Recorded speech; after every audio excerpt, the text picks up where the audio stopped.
buenas tardes, estimados participantes. Desde la unidad de telesalud del Instituto Nacional de Salud del Niño les damos la bienvenida. Es un gusto estar con ustedes para hacerles partícipes de una nueva telecapacitación muy importante para el personal de salud, especialmente para quienes laboran en el área de neonatología. El día de hoy, nuestro ponente es el doctor Julio Vargas Chávez, médico pediatra, quien expondrá el tema hipoglicemia neonatal. Queda con ustedes el doctor Vargas. Puede empezar, doctor. Ya. Sí. Disculpen, señora, aquí quiere empezar a llover. Ya, buenas tardes con todos. Disculpen los problemas técnicos. Mi nombre es Julio Vargas Chávez. Bueno, fui hasta hace 2 meses médico residente de pediatría del Hospital San Bartolomé de la ciudad de Lima.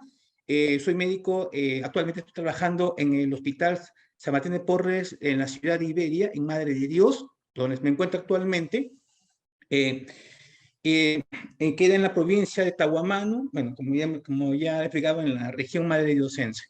Vamos a hablar de un tema que es bastante común en lo que es el área de pediatría y neonatología, que tenemos que tener conocimientos básicos para los manejos correctos y tratar de evitar sobre todo complicaciones en los recién nacidos a largo plazo. Para empezar, nosotros tenemos que conocer de que un recién nacido tiene un proceso de adaptación. Este proceso de adaptación va desde los primeros instantes de vida. Nosotros tenemos que saber de que el feto, durante su estancia en el todavía que se encuentra dentro de la madre, recibe una infusión continua de sangre que lo mantiene de forma perenne una glucosa estable. Más o menos, el bebito produce unos 9 miligramos por kilo de glucosa generalmente, pero al momento del bebito nacer, el corte del cordón umbilical, este corte del cordón umbilical ya va a ser de que ese aporte de sangre que recibía de forma constante se va a ver interrumpido. Cuando el bebito comienza a lactar, y bueno, en los periodos en que no lacta, el bebito va a sentir ese periodo de ayunas, por lo cual para poder adaptarse requiere tiempo.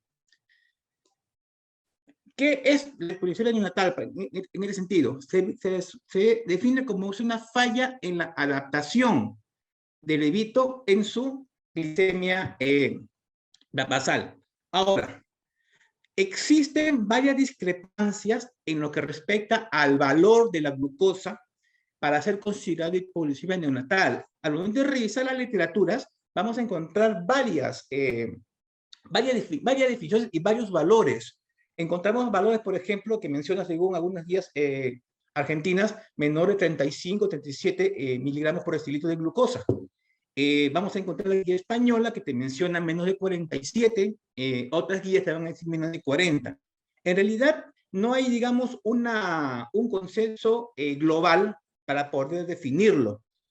Ahora, nosotros nos basamos más en el valor de 45 miligramos por decilitros durante el primer día de vida. ¿Por qué motivo? Porque en los recién nacidos, cuando se encuentra por debajo del valor de 25 miligramos por decilitro, ocurren algunas respuestas en el cuerpo del recién nacido.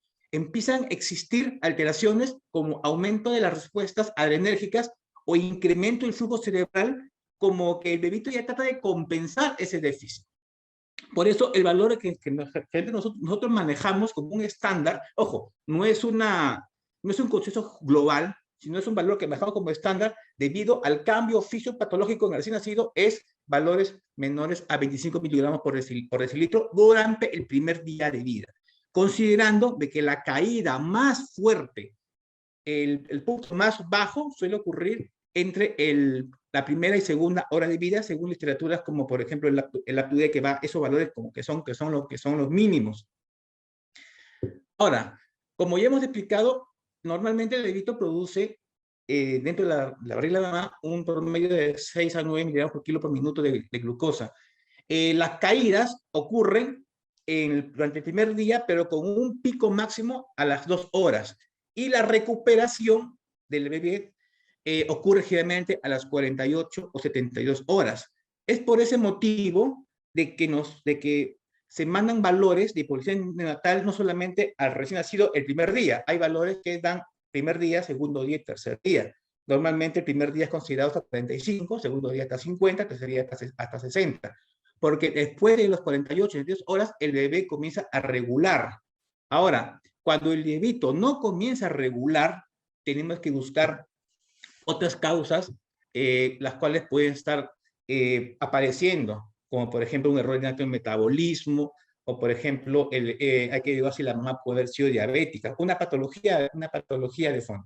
Como ya hemos dicho, normalmente, inicialmente, a la respuesta del cuerpo del bebé genera unos mecanismos para tratar de compensar la glucosa, que en un niño de promedio, sin algún tipo de patología, complicaciones, recuperan a las 42 o 62 horas debido a que libera catecolaminas y también libera glucagón plasmático que tratan de regular el nivel de glucosa. Como sabemos, nosotros, la incidencia de la hipoglucemia neonatal en realidad puede ocurrir, bueno, en cualquier niño, sin embargo, el riesgo es mucho mayor cuando hay un factor, por ejemplo, como la prematuridad, o por ejemplo, cuando el bebito tiene alguna patología de fondo, la mamá es diabética, en ese tipo de rango hay mayor riesgos.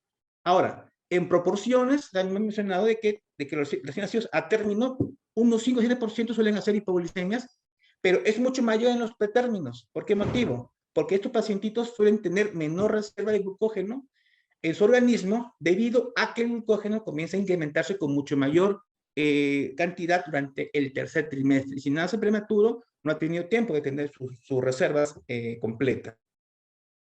Ahora, ¿cuál sería la causa de la hipoglucemia? Bueno, existen dos grandes grupos que se han llegado a clasificar, tanto por incremento en el uso de glucosa o como el aporte inadecuado de ella. Bueno, vamos a mencionar estas causas en forma ordenada para tratar un poquito de orientarnos. Como por ejemplo, en el paciente que requiere un incremento mayor de glucosa, claro, su cosa que el niño va a tener va a consumirse más rápidamente. Esto no se suele ver. Se suele ver en el hijo de madre diabética, que se ha mencionado que de un 10 a 50% de ellos suelen estar asociados a, bueno, a hipoglucemia debido a hiperinsulinismo y mayor consumo de ella, debidamente a que puede ser secundaria una hiperplasia de células beta, que produce mayor producción de insulina, por lo tanto, mayor consumo de glucosa. También se puede asociarse a pacientes que han nacido con algún tipo de estrés respiratorio debido también al aumento en el consumo de la glucosa, porque el paciente va a requerir mayor energía en caso de que tiene mayor estrés. También en pacientes que consumen más, aquellos que tienen algún tipo de infección, por ejemplo, también pacientes que han tenido problemas de policitemia debido a que la mayor masa eritrocitaria que tiene puede consumir mayor cantidad de energía y mayor cantidad de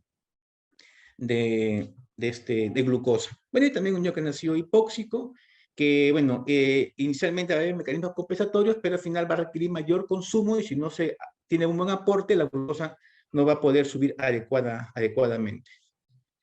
Importante conocer, se pregunta usted por qué motivo un paciente que tiene hipoxia o asfixia perinatal pueda haber tenido mayor riesgo de hipoglucemia que un paciente que ha nacido sin hipoxia. Esto es debido a que el niño que se encuentra con hipoxia, para tratar de compensar su estado, realiza mecanismos anaerobios para tratar de producir energía. Y se ha visto que estos pacientes,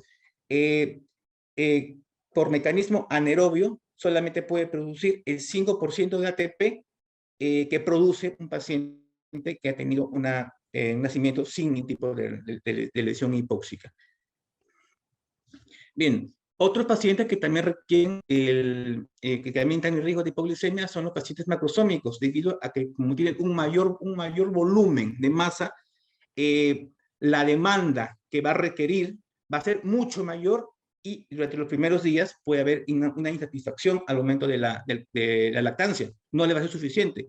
No olvidemos que en condiciones normales, la caída de la leche en una mujer, puérpera no suele ocurrir de forma inmediata.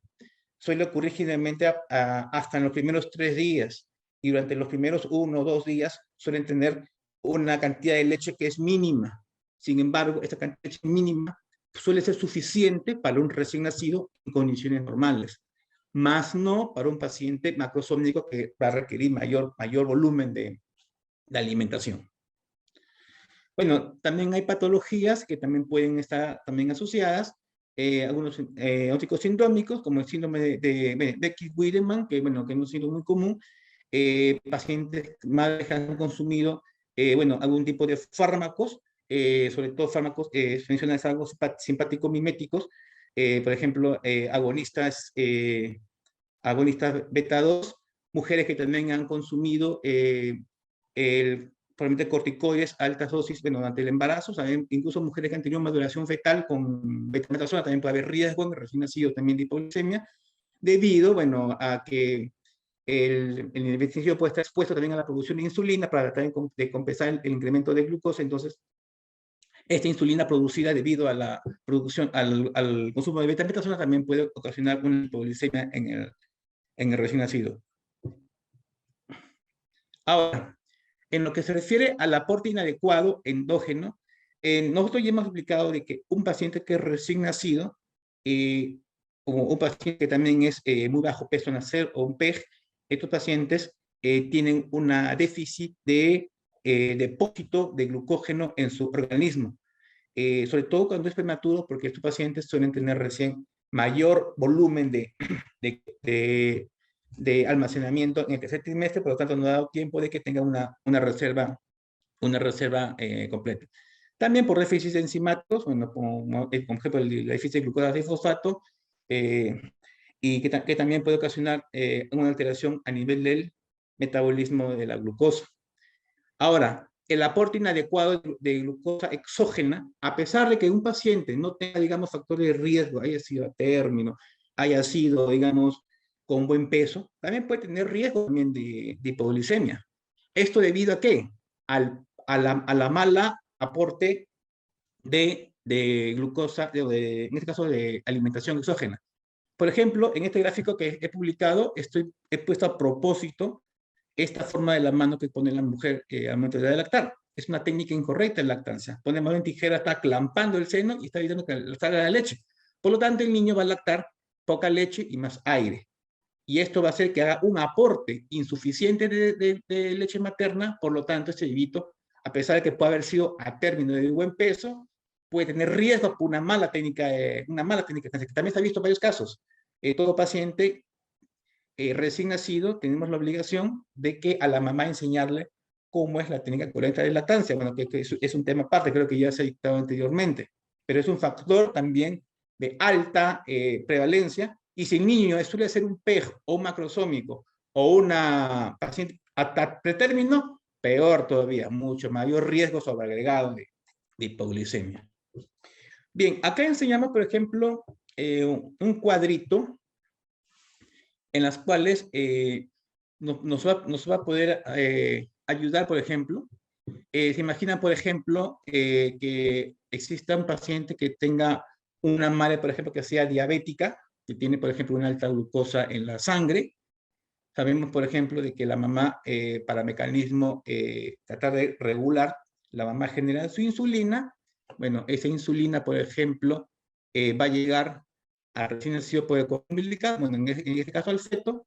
Entonces, el bebito nace, al momento de nacer, cortan el cordón umbilical, no tiene el aporte continuo de nutrientes por el cordón umbilical, pero la insulina todavía queda en el organismo del bebé. Entonces, suele tener una glucosa muy baja. Esto es por este motivo de que una mujer que sufre de diabetes gestacional tiene mucho riesgo de tener una hipoglucemia su bebito. Bueno, cuando el azúcar ya está baja, en un bebito que se encuentra en condiciones adecuadas, esta glucosa baja hace que el levito libere glucagón, también se liberan algunos factores, como he explicado, el glucagón endógeno, sino las catecolaminas. Esto que está aquí, lo que va a hacer es incrementar la glucosa sérica de forma compensatoria.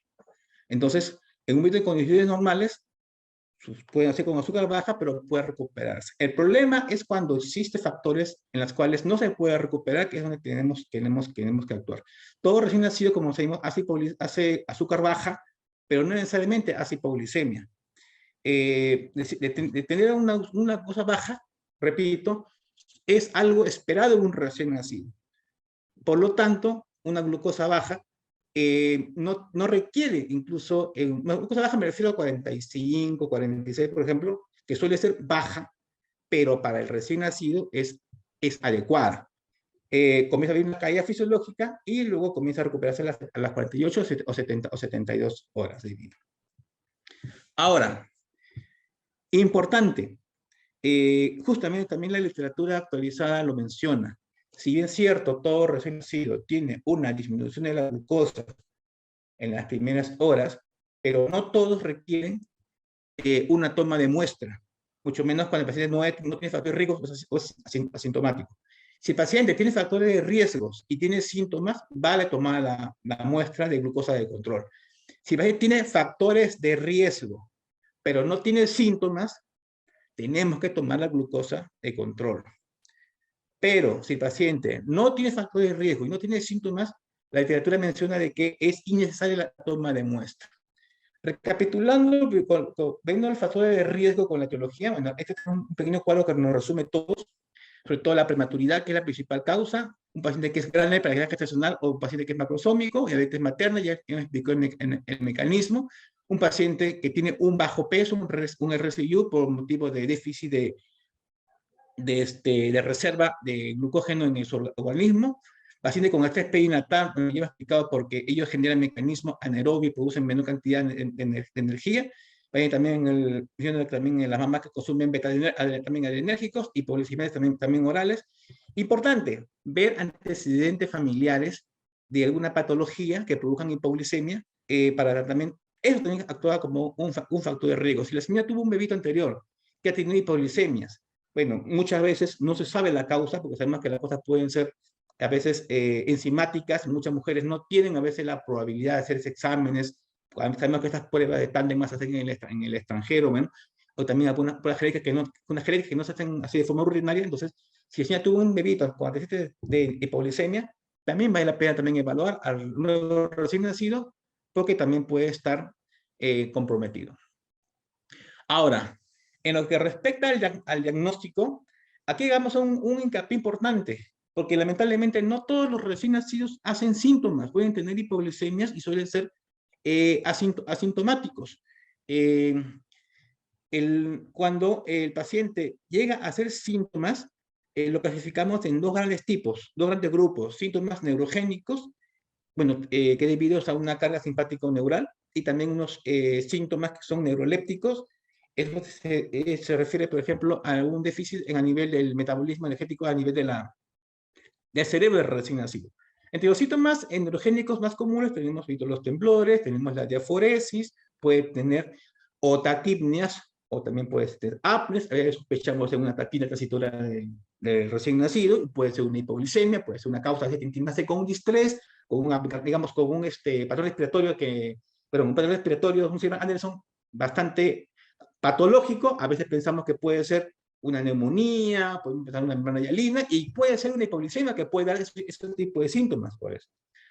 También pacientes que pueden tener palidez o cianosis, también es un síntoma también que suele ser no tan común. Lo más común son los problemas a nivel respiratorios, y también síntomas neurolépticos. Pacientes pueden tener convulsiones, pueden tener bajo tono al momento de nacer, pacientes no lacta correctamente, su llanto suele ser un llanto que no sea muy fuerte, puede estar con hipoactividad o hasta el coma, incluyendo con convulsiones. Esos son los síntomas, digamos, también que son bastante específicos. Pero eso, no todos los síntomas aparecen en los recién nacidos con hipoglicemia. Factor de riesgo, tomarle su examen, porque no hacen hipoglicemia generalmente de forma inmediata, pero pueden hacerlo de forma un poco más tardía. Ahora, la pregunta que siempre nos hacemos, ¿cuándo tomar los controles en los pacientes? Bueno, aquí también hemos revisado varias literaturas, entre la guía española y el Up to Date. Se menciona de que el paciente tiene que tener su control de glucosa por lo menos en las primeras 2 horas de vida, cuando tiene factores de riesgo, sobre todo cuando es prematuro o de muy bajo peso al nacer.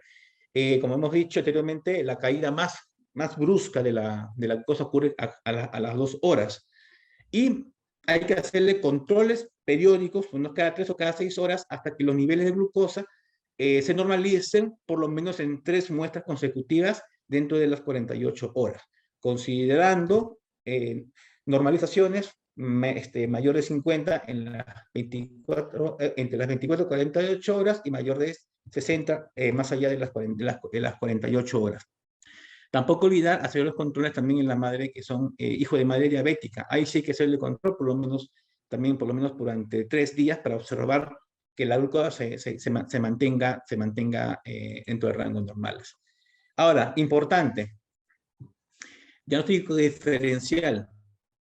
Podemos tener nosotros pacientes que nos podemos confundir con otras patologías. Podemos pensar también en otra patología y puede ser síntomas de hipoglicemia. Y hemos explicado, por ejemplo, el estrés respiratorio, que puede caer tirajes, taquimias, alteración en el patrón respiratorio, pero se puede ver eso más en problemas de hipoglicemia. Vemos también el factor de riesgo del paciente. También una sepsis. Podemos tener pacientes con sepsis, puede estar también puede ser hiperactivo, como también puede estar con irritabilidad. El paciente puede también tener problemas también respiratorios. Por eso de que estos pacientes, si tiene factor de riesgo y tiene signo de sepsis, tenemos que también hacer su control de glucosa. Y si el paciente, por ejemplo, ha tenido también un factor de riesgo asociado también a sepsis, también hacer sus pruebas que corresponden, sus fratres de fase agudos, su hemograma, bueno, etc. Pues también hay que ver bien los antecedentes perinatales del paciente para poder tener una idea de diferenciar una con otra patología. Bueno, también pacientes que han tenido problemas de abstinencia, pacientes, por ejemplo, que han estado recién así, por ejemplo, que han estado, por ejemplo, expuestos quizás a mamá, por ejemplo, anestesia general, o mamá que quizás haya tomado algún tipo de droga al momento durante el embarazo. También pacientes que han tenido problemas bueno, también se puede confundir con problemas de hiponatremia. Sabemos que cuando la sodio es menor de 120, pueden dar síntomas de ovulación, letargo, hasta convulsiones. Bueno, y también pacientes que tienen convulsiones. A veces podemos pensar algún problema neurológico de fondo y la convulsión puede ser también una causa se puede confundir también con un problema de hipoglicemia, porque ambos pueden causar convulsiones, tanto un problema neurológico de fondo como un problema de la glucosa. Bueno, y también errores en metabolismo, pero sabemos muchas veces de que muchos errores en el metabolismo también pueden estar asociados con hipoglicemia neonatal. Ahora, prevención, importante. Una buena historia clínica obstétrica, tenemos que tener en mi hospital, donde es la residencia, tenemos una hojita perinatal, que nosotros le llamamos un CLAP, donde llenamos los antecedentes, más importantes del paciente. Sería importante leerlo, pero no todos los hospitales contienen esa hojita perinatal. Por ejemplo, en el hospital que estoy actualmente no lo tenemos, pero tenemos que revisar la historia clínica de la madre. Si el paciente vemos que pasando las 48 o 72 horas no tiene mejoría de la glucosa, ya hemos visto en el preámbulo, tenemos que descartar que tenga alguna patología de fondo que tenemos que investigar que puede estar ocasionándole la glucosa que no desciende. O un error en el metabolismo, probablemente, o quizás también tenga una infección en recién nacido, que quizás estamos centrados en hipoglicemia, porque puede tener una infección de fondo, o quizás puede tener un problema probablemente de hiperinsulinismo, etc. Ahora, en el tratamiento, bueno, existen varias guías en las cuales hemos sacado un pequeño extracto entre unas u otras para tratar de enfocarnos. Tenemos que conocer de que el paciente puede tener una hipoglicemia que es asintomática y una hipoglicemia que es sintomática.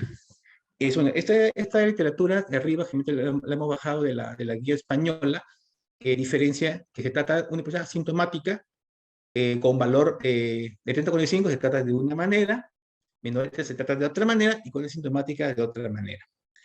Y también vemos los valores referenciales de acuerdo a la edad de vida. Cuando nosotros tenemos un paciente con una hipoglicemia asintomática, pero con una glucosa mayor de 30, podemos darle al paciente aporte enteral. Ahora, anteriormente, bueno, eso sí no lo había leído, sino lo había escuchado anteriormente en lugares, digamos, postas lejanas, a veces con quizás habrá habido en la literatura antigua, pero también no lo he revisado, daban agüita azucarada. Bueno, lo que he revisado actualmente ni lo menciona, no dice que hay que darle, pero tampoco no he leído que hay que darle, o sea, ni siquiera lo mencionan en eso. Entonces, como que ya, quizás ya va a tener que quedar eso de lado. El aporte que tiene que recibir es por vía enteral. Cuando la paciente tiene una cosa mayor, el paciente tiene cosa en mayor de 30, no 45 y no tiene síntomas. Ahora, ¿qué darle? Leche materna de preferencia. Ahora, hay algunas literaturas también que menciona que podemos dar fórmulas. Claro, tampoco se va a refutar. Sin embargo, hemos revisado una comparación, las cuales hay pacientes que damos fórmula y hay pacientes que damos leche materna. ¿Qué pasó? Una misma cantidad de leche materna comparada con una misma cantidad de fórmula, la leche materna produce 16 veces más energía, más ATP que la fórmula. Entonces, bueno, si bien es cierto, las dos van a subir la glucosa del paciente, pero existe una ventaja bastante fuerte con el uso de la calidad de la glucosa de la leche materna en comparación de la fórmula. Ahora, lo ideal sería eso, pero como también vemos en nuestra realidad, en nuestro hospital, bueno, en mi hospital donde hice la residencia, bueno, mi querido Hospital San Bartolomé tiene un banco de leche, pero no todos los hospitales tienen banco de leche. Y lamentablemente, como ya voy a recalcar, en condiciones normales, una gestante, una puérpera suele tener caída de la leche materna, aumento de la leche materna recién a partir del tercer día. ¿Puede ser una alternativa a la fórmula? Si es que no hay leche materna, puede ser, para subir la glucosa. Pero ojo, la leche materna, repito, y grábenselo bien, produce 16 veces más ATP de energía que una misma cantidad de fórmula. Pero también hay que tener mucho cuidado, tenemos que manejar también a nuestra realidad. Bueno, si a pesar de que al paciente le hemos dado su nutrición enteral y sus controles cada 12 horas y el paciente no tenía una mejoría en la glucosa, iniciarle una dextrosa glucosada, bueno, al 6 o al 8 de BIG.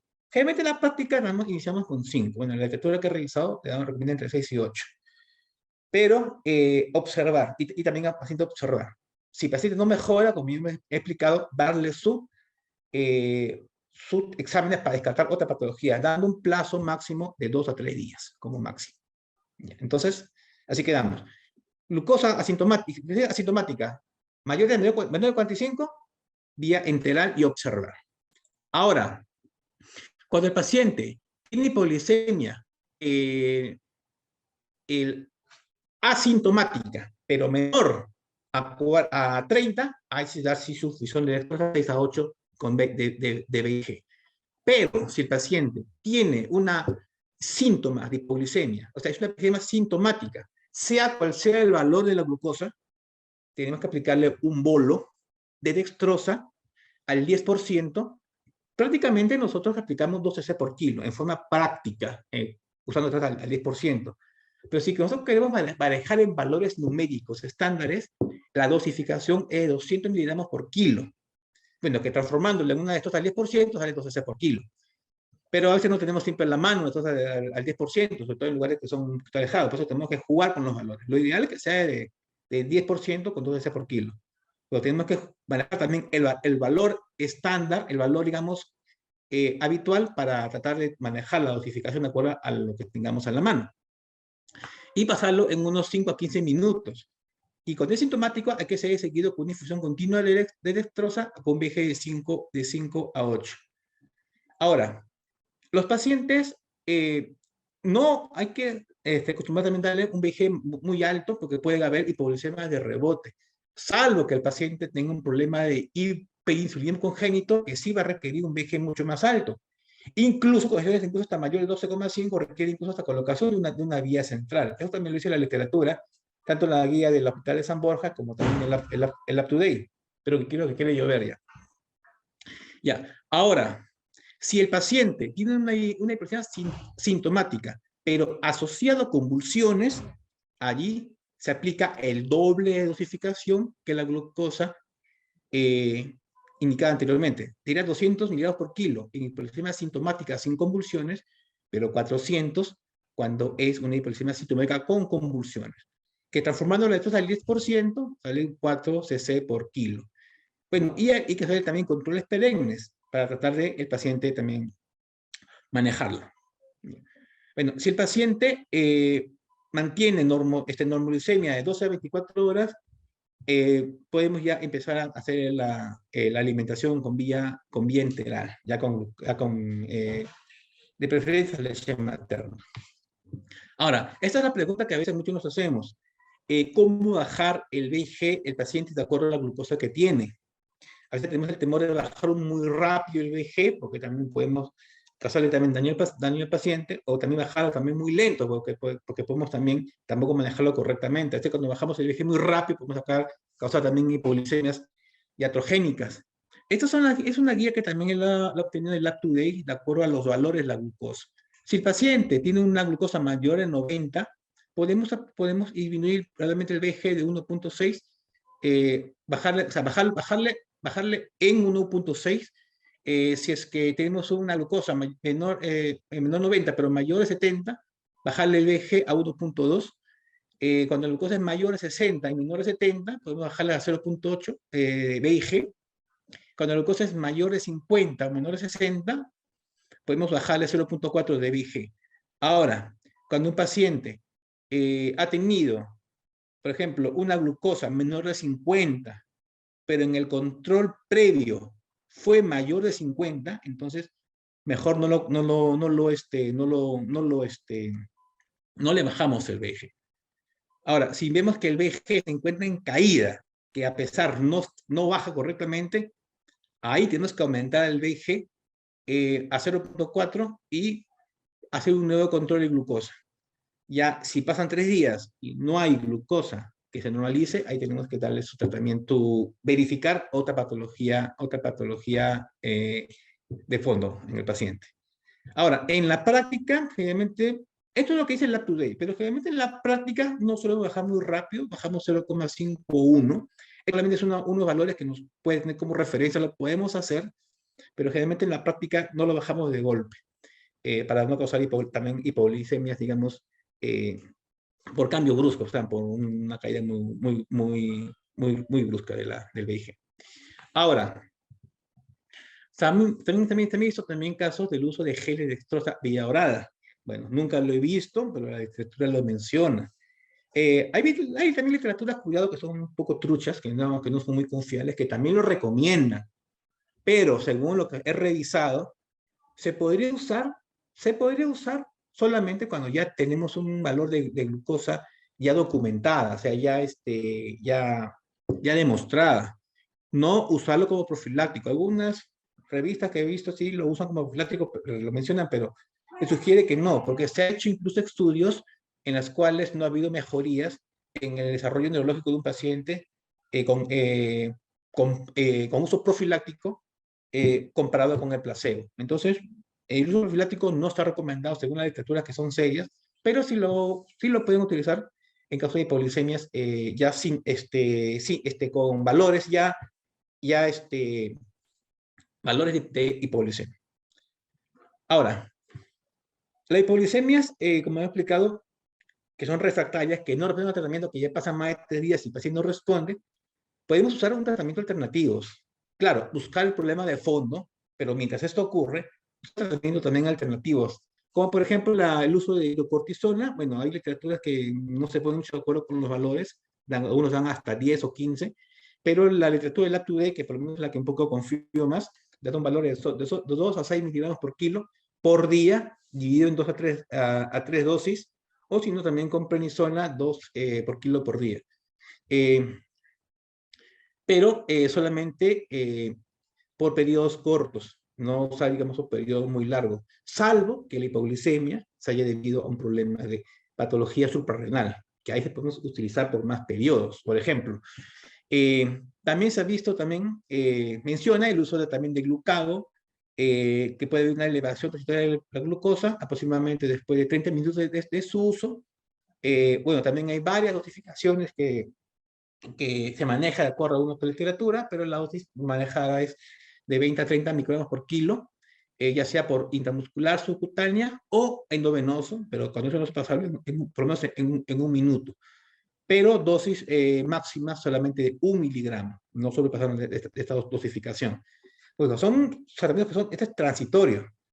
Esto, mientras se averigua la causa de la hipoglicemia.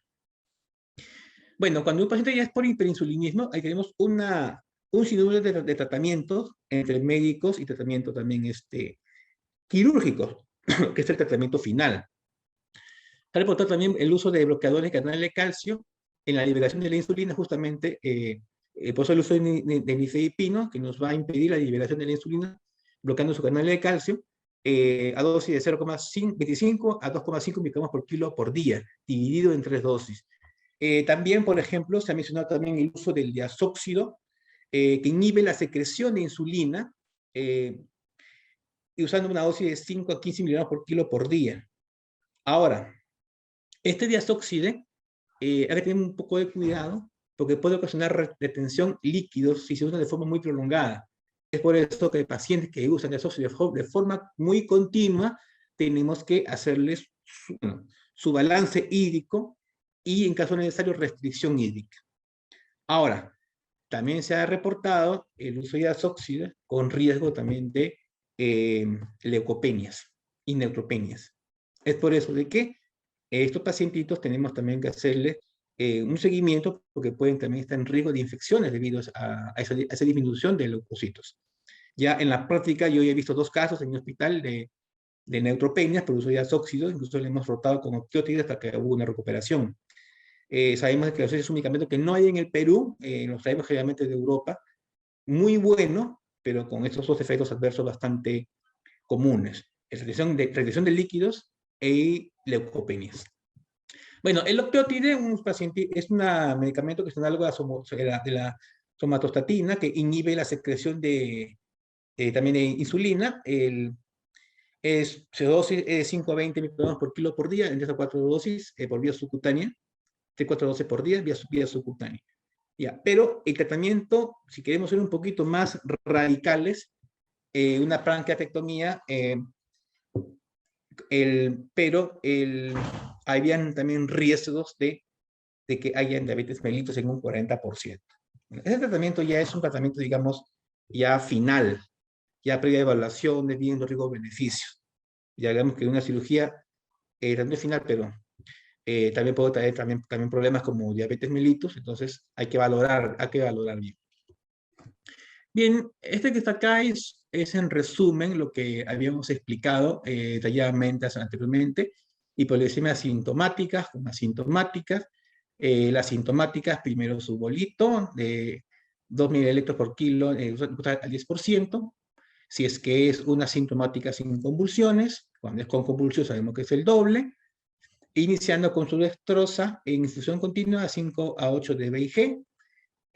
Observamos la mejoría, en caso de que hubiese paciente ya mejoría, con el descenso gradual de acuerdo a los valores que ya hemos dado anteriormente, que son estos, que los tengan muy presentes. Si desean, le paso la diapositiva más adelante, como he visto bueno de la coordinadora. Y en caso que no haya mejoría, ya hay uso de otros medicamentos como el glucago, oxyotide, y el uso de cirugías en forma radical en caso que sea necesario. Y buscar la causa, si que no mejora entre días, es importante. Si la hipoglucemia es asintomática, tenemos 2 caminos: cuando es menor de 30, con aporte vía enteral, y cuando es menor de 30, con su dextrosa glucosada, muy similar a la dosis de mantenimiento de la sintomática una vez que ya pasó la crisis de los síntomas. Y igualito, tenemos que hacer su seguimiento, sus controles periódicos y su control de otras patologías de fondo en caso que no mejore al segundo o tercer día. Y esto es lo que no queremos en este paciente. que el aporte insuficiente de nutrientes ocasiona secuelas más adelante a nivel del sistema, sobre todo a nivel del sistema nervioso. Puede haber daños motores, cognitivos, auditivos, y el paciente incluso en etapas iniciales graves podemos incluso hasta perder la vida de este pacientito. Bueno, el pronóstico, si el paciente ha sido tratado adecuadamente, ha mejorado su glucosa, entonces hay que hacerle un control neurológico de forma constante a largo plazo para averiguar si puede haber habido alguna secuela. Ya, en caso de que el paciente haya tenido una hipoglicemia asintomática o convulsiones, bueno, el pronóstico va a ser bastante más malo. Podemos llegar tenemos a lo que es las complicaciones que hemos explicado anteriormente, pero hacer un seguimiento si el niño comienza a captar en el colegio, problemas en el desarrollo psicomotor, en la marcha, en el lenguaje, todas las evaluaciones de CRET de forma integral. Bien, esto sería, digamos, todo lo concerniente a lo que es hipoglicemia neonatal. No sé si quedarán pediatras en el auditorio, si tienen ustedes algún aporte o alguna pregunta más adelante en caso de que haya algún tipo de duda o algún mito o alguna experiencia, estamos ya a escuchar. Bien, doctor. Su telecapacitación ha sido dirigida a todo el personal de salud y se han conectado muchísimos y nos han hecho llegar algunas preguntas vía WhatsApp. Primera pregunta. ¿En el recién nacido prematuro es más frecuente la hipoglicemia neonatal? Ya, primera pregunta. En el prematuro es común el hipoglicemia neonatal, común. como Ya, expliqué anteriormente, debido a que el paciente durante el tercer trimestre de vida es donde hay mayor acúmulo exponencial de glucosa y de glucógeno en su hígado.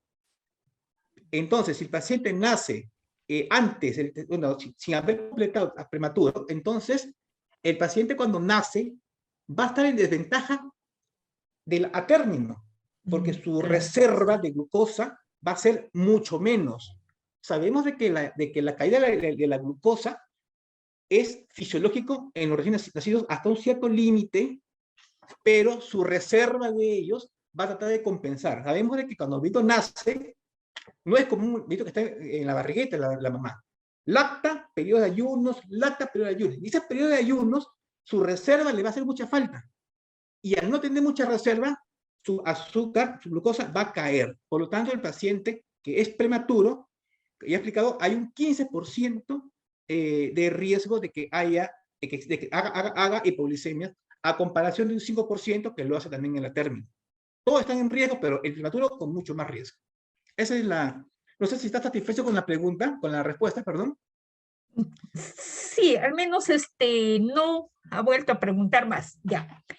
Dice, el recién nacido que no regula el calor corporal presenta cianosis, ¿es posible que tenga hipoglicemia neonatal?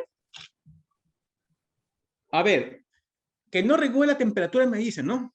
No regula el calor corporal, sí, eso preguntan. Ya, en realidad los recién nacidos tienen también un déficit, también en lo que en la adaptación, también al problema de la termorregulación, o sea, no siempre.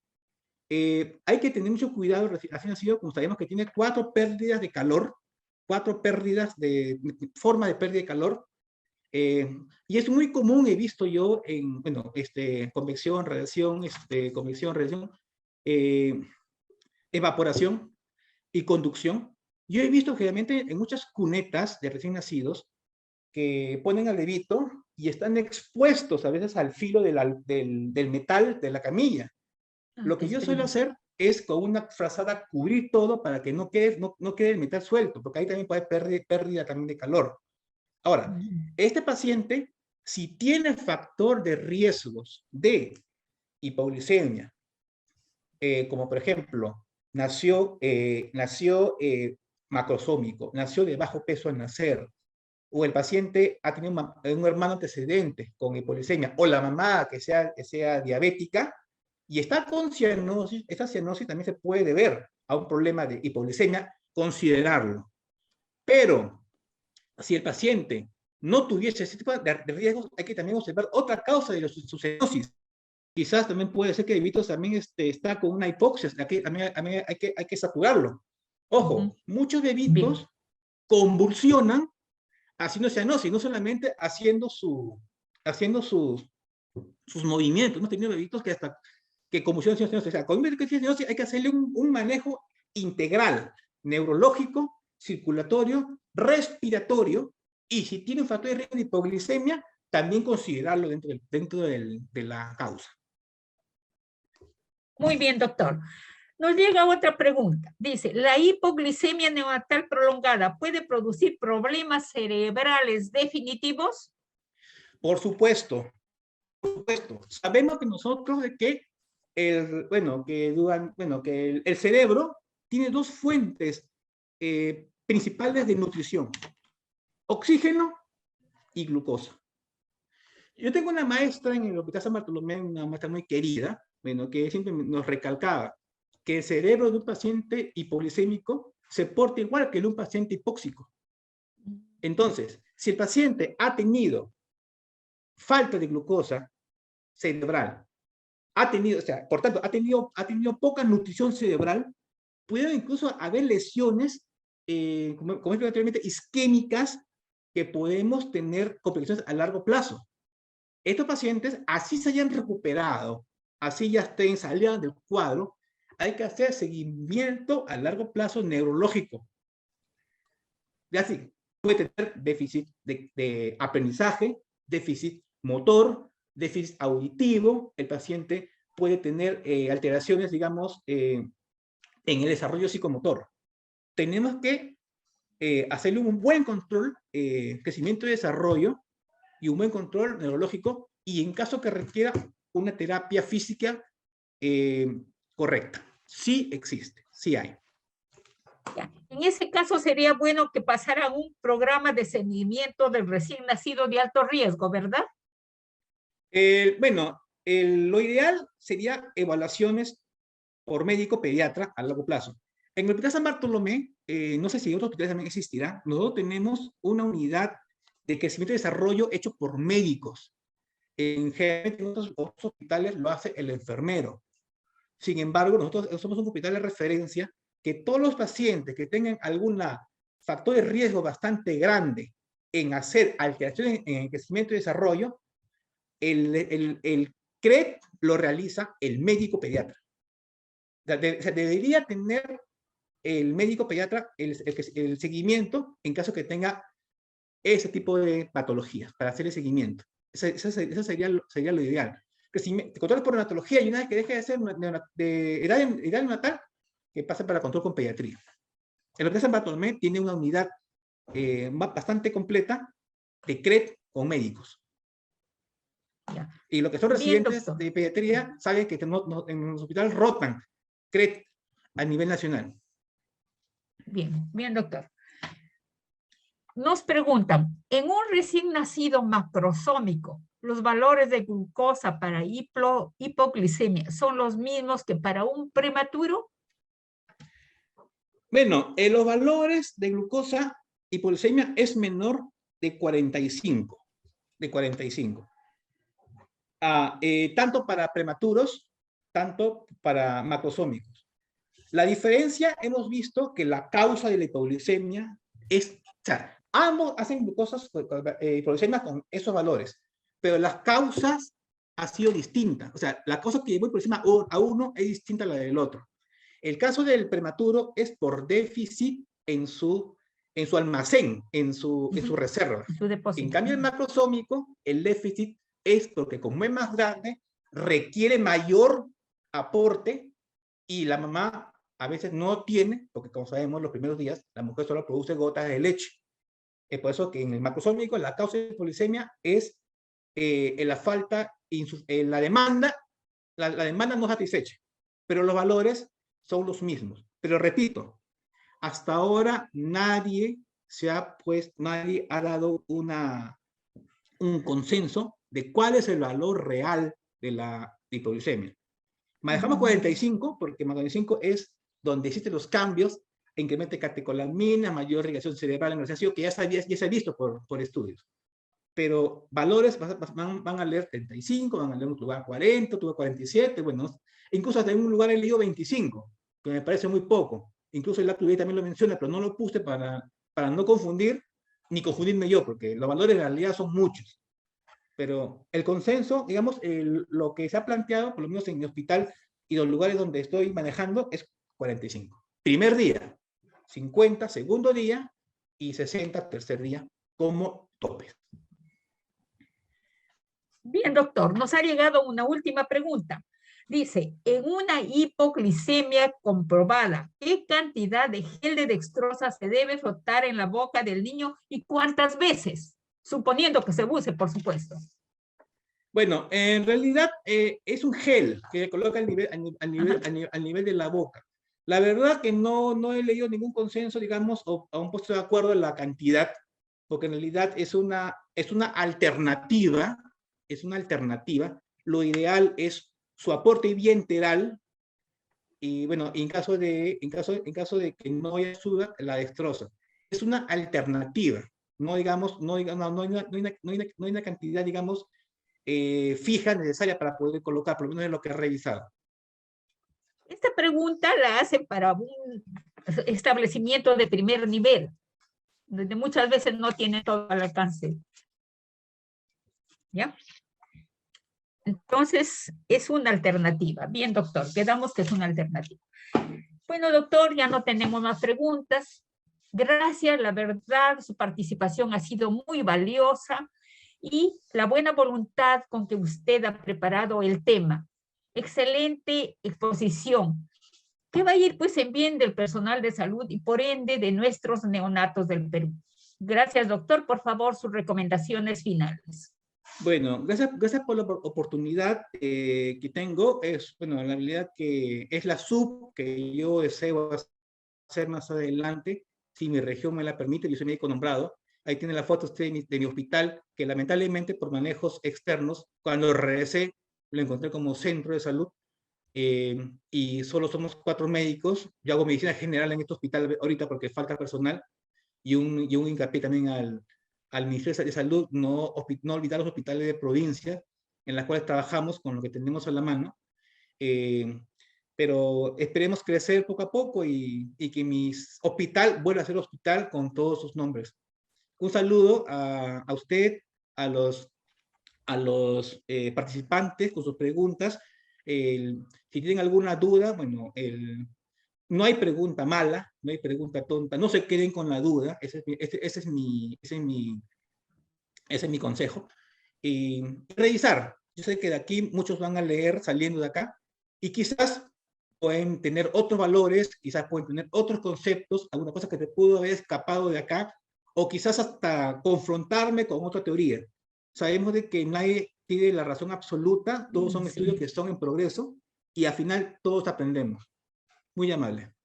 Muy bien, doctor, excelente presentación. Su público también le agradece. Gracias, doctor, excelente. Por favor, comparta los PPTs, pero ya les vamos a decir cómo van a seguirnos.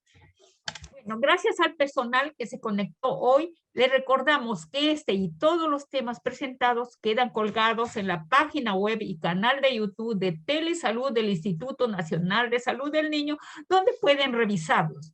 Los esperamos mañana con otro tema muy interesante. Muy buenas tardes a todos y gracias nuevamente, doctor.